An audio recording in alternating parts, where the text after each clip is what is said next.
हे गजानन गौरी के ललना, गौरी के ललना अर्ज है बारंबार। जय सभा बीच में पहुँचो देवा, भारत हाओ गुहार। रीति सीधी है तोर संगमा, अवि घन बिना सनहा।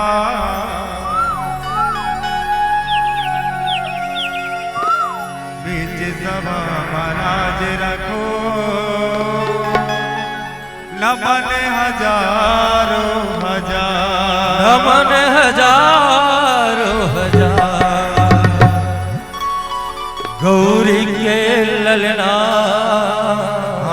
झूलही दुलना, देवा ने बताया।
जोहार संगवारी हो।